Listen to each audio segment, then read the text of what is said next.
Yo, what up? How you guys doing out there today? This is your boy Roto Beast. I'm here to present you my MLB On Deck segment for Thursday, September 12th. If you're new to this channel, please make sure and click the subscribe button below. This way you can watch all my NFL, NBA, and MLB videos.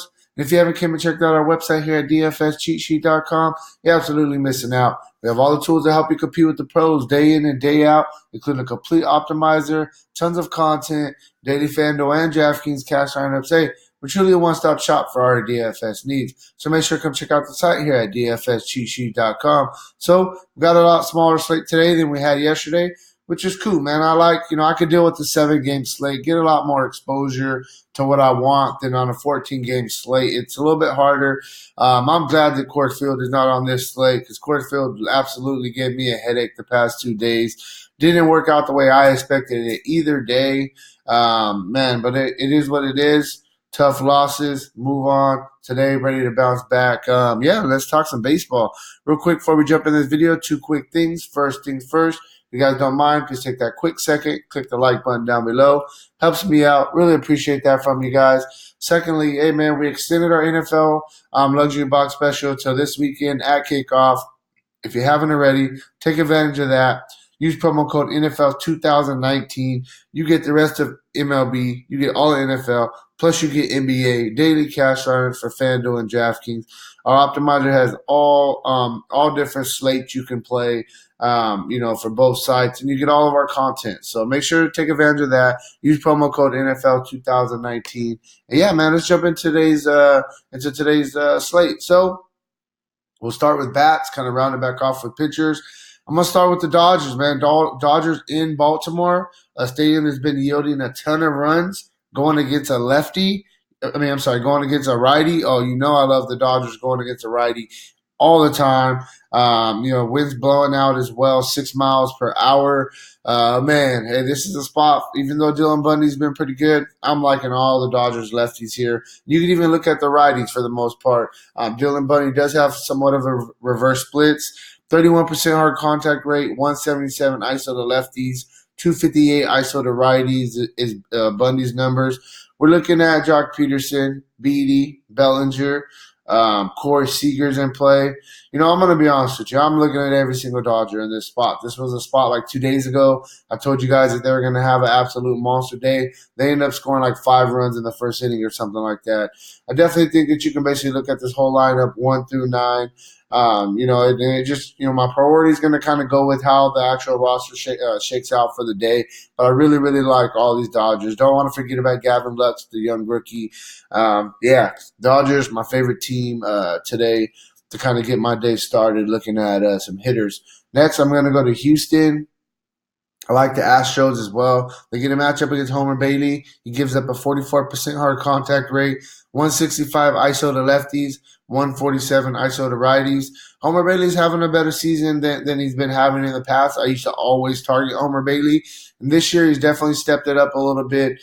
But he gets a matchup against a Houston team who, they just have a stacked roster. There's no way around it. It is what it is. Springer, Altuve, Bregman, Brantley, Alvarez, Gurriel, all these guys are in play.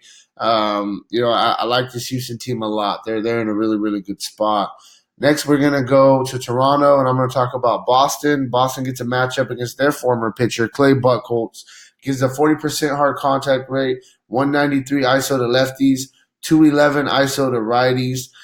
The Red Sox they're basically in the playoffs right now as far as there's 3-4 teams that are battling for those last couple wild card spots, and every game is a must-win game for them. And just like when you watch playoff baseball, every approach for batters is different.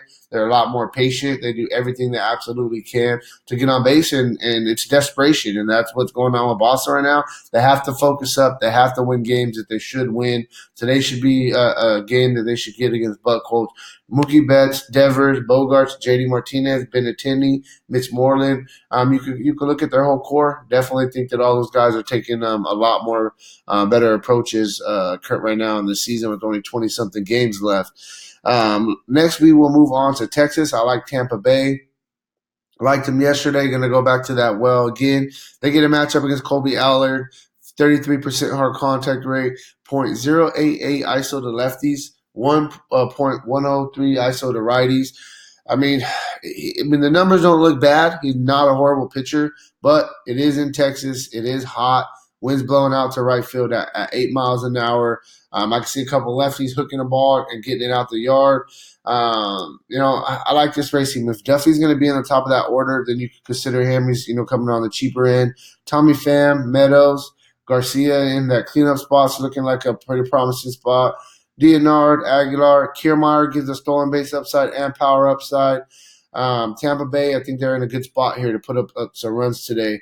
Lastly, I'm going to go with the Atlanta Braves. Braves they've been on fire. They're the playoff picture. They're looking good. One thing I like about the Braves, and I was watching a little bit of the game yesterday, and I heard them talking about it. Acuna, Albies, Donaldson, Freeman, they're main guys. Those guys don't really rest for the most part. They're in the lineup day in and day out, basically. And that's what you like from teams is the consistency of these guys are going to be in there. They get a matchup today against Drew Smyly, gives up a 48% hard contact rate, 467 ISO to lefties, 234 ISO to righties. He definitely struggles more against lefties, but you can look at both sides of the plate. Albies, Freeman on the lefties that are really, really jumping out to me. And then you're looking at Acuna, Donaldson, Duvall. You could even look at the young guy, Austin Riley. He has some pop as well if he's in the lineup. Swanson. I like Atlanta a lot today. I think Atlanta's in a really, really good spot to put up some runs today. We do got to keep an eye on weather. But, yeah, I like that spot. Moving on to pitchers, real quick before I do talk about pitchers, I'll just sum up the bats for you that kind of were jumping out to me. The Dodgers, Houston, Boston, Tampa Bay, Atlanta, looking really, really good.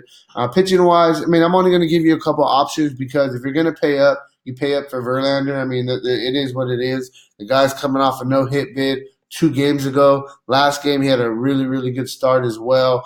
He's been living in the double-digit Ks almost game in and game out. So you got to like him. You got to like the floor that he's giving you for your cash games. If you're going to pay up, he's clearly the pay-up spot. When it comes to pitcher. A couple other guys I think you can look at for GPP. I think you can look at Julio Teheran going in Philadelphia. I don't really want to pick up Philadelphia. I really don't. But Teheran's been pitching really, really good. He's won at least 6 innings in 3 straight games, allowed two earned runs or less in that span. Got a quality start in every single one and got wins in 2 of the 3 games. Definitely think he's going to get some run support today. As I mentioned, his team when I was talking about bats. So I think that Teheran's a guy that you can look at, for GPP. And one more guy that I think you can look at on the cheaper end for GPP is I think you can look at, where is he at? Tyler Mahle. He's definitely up and down, definitely a GPP play, don't get me wrong. But going against a struggling Seattle team, 6,600. If you want to pay down in a GPP spot for him, he definitely allows you to pay up for some big-time bats. So he's somebody I would just throw out there as well. And that's really where I'm at, man. If you want a more in-depth analysis on today's slate, make sure you check out the site, dfscheatsheet.com. And, hey, good luck on your guys' contest tonight, all right? Peace out.